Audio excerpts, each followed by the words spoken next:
Beberapa waktu terakhir, ada fenomena yang cukup mengejutkan di dunia teknologi. Banyak pengguna di Amerika Serikat tiba-tiba menghapus aplikasi ChatGPT dari ponsel mereka. Bukan karena aplikasinya rusak, bukan karena kualitas teknologinya menurun, tapi karena muncul seruan di internet, "Quit GPT". Gerakan ini dipicu kekhawatiran sebagian pengguna terhadap potensi kerjasama teknologi AI dengan militer Amerika Serikat. Dalam waktu singkat, efeknya langsung terlihat. Perusahaan riset Sensor Tower mencatat bahwa penghapusan aplikasi ChatGPT melonjak sekitar 295% hanya dalam satu hari saja. Biasanya, tingkat uninstall harian aplikasi ini hanya sekitar 9%. Namun pada hari itu, angka tersebut melonjak drastis. Yang menarik, tidak ada demonstrasi besar. Tidak ada aksi massa di jalan. Banyak orang hanya melakukan satu hal sederhana, menghapus aplikasi dari ponsel mereka. Tapi ketika tindakan kecil itu dilakukan oleh ribuan, bahkan jutaan orang sekaligus, dampaknya berubah menjadi sebuah gerakan. Dan fenomena ini sebenarnya bukan kasus yang berdiri sendiri. Dalam beberapa tahun terakhir, semakin banyak konsumen yang mulai menilai perusahaan bukan hanya dari produk atau harga. Mereka juga menilai nilai moral dan keputusan etis yang diambil oleh perusahaan. Akibatnya, hubungan antara konsumen dan perusahaan mulai berubah. Dan pertanyaannya jadi menarik. Kenapa sekarang konsumen semakin mengadili perusahaan? Dan apa yang brand perlu lakukan?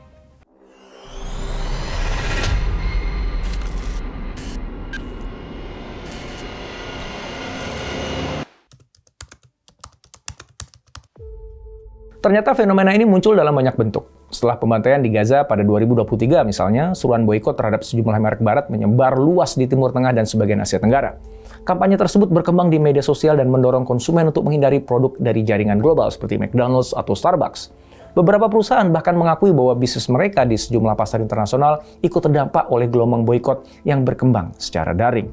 Tekanan terhadap perusahaan juga tidak hanya datang dari konsumen. Dalam beberapa kasus, kritik justru muncul dari dalam organisasi itu sendiri. Google misalnya pernah menghadapi protes dari karyawannya terkait kontrak komputasi awan bernilai sekitar 1,2 miliar dolar dengan pemerintah Israel yang dikenal sebagai Project Nimbus.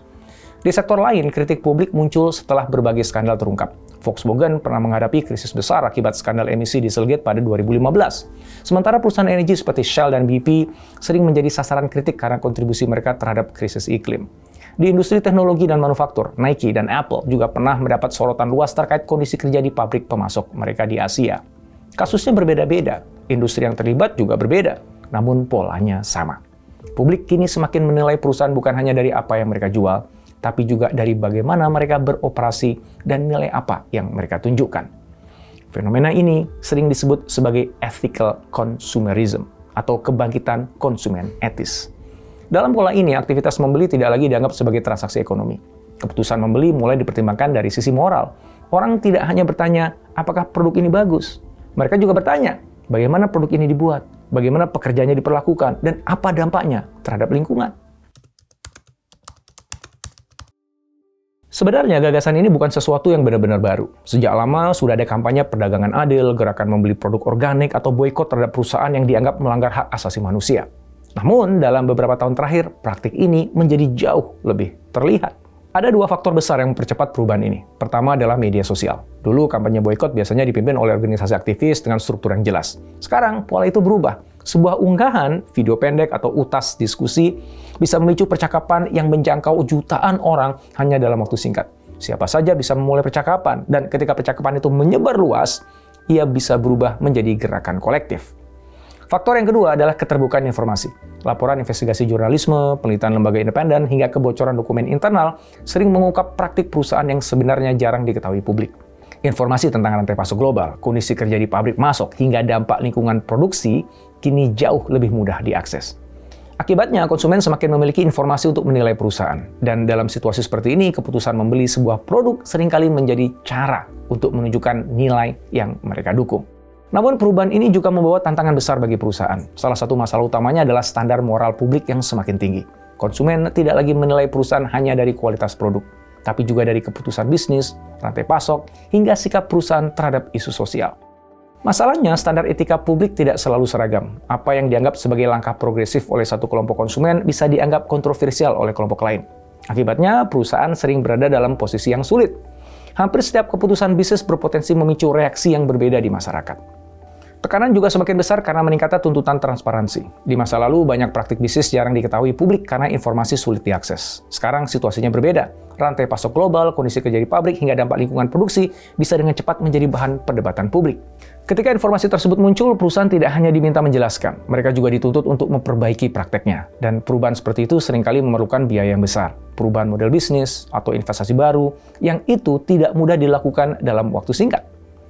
Di era komunikasi digital, reputasi perusahaan juga menjadi jauh lebih rapuh. Opini publik dapat berubah sangat cepat. Percakapan di media sosial bisa berkembang menjadi tekanan nyata hanya dalam hitungan hari.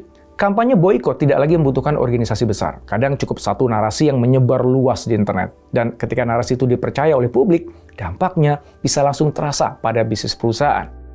Lalu, bagaimana perusahaan harus merespon perubahan ini? Satu hal menjadi semakin jelas, komunikasi saja tidak cukup.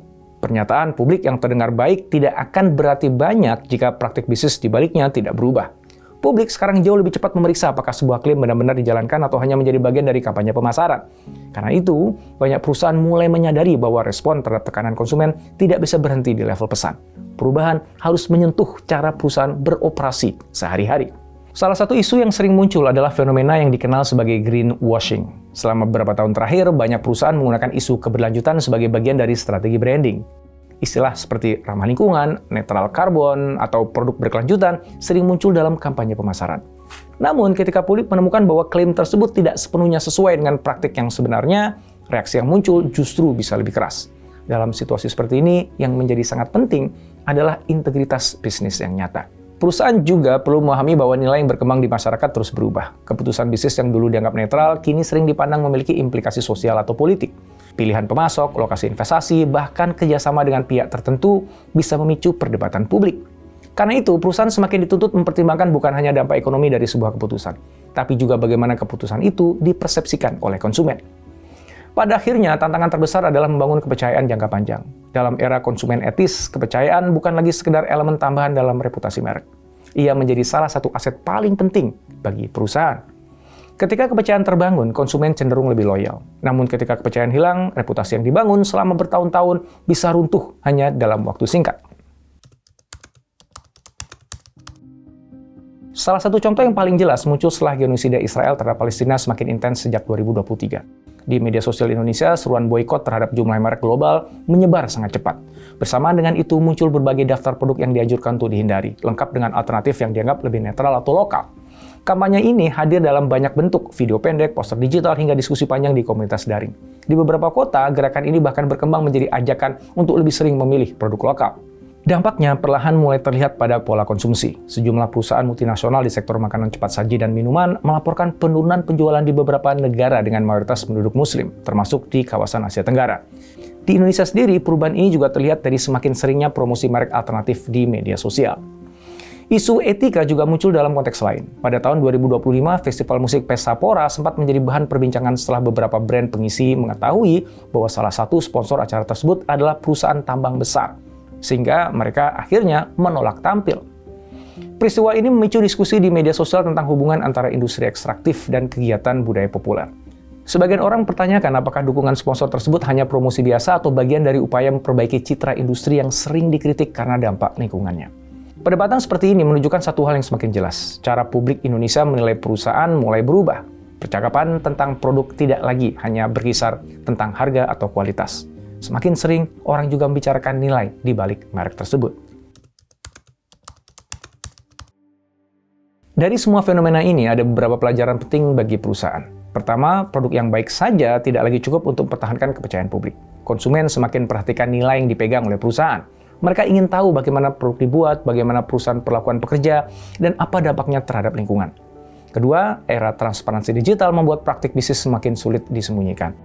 Informasi tentang rantai pasok, kebijakan perusahaan, atau dampak lingkungan dapat dengan cepat tersebar melalui program jurnalisme maupun percakapan di media sosial. Ketika publik menemukan praktik yang tidak etis, respon konsumen bisa muncul dengan sangat cepat. Yang ketiga, perubahan ini juga membuka peluang bagi perusahaan yang mampu beradaptasi. Konsumen modern semakin tertarik pada merek yang dianggap memiliki komitmen yang jelas terhadap nilai tertentu. Dalam situasi seperti ini, sebuah brand tidak hanya dinilai dari apa yang mereka jual. Brand juga dipahami sebagai representasi nilai yang mereka wakili di mata publik. Pada titik ini, satu hal menjadi semakin jelas. Hubungan antara perusahaan dan konsumen sedang memasuki fase baru.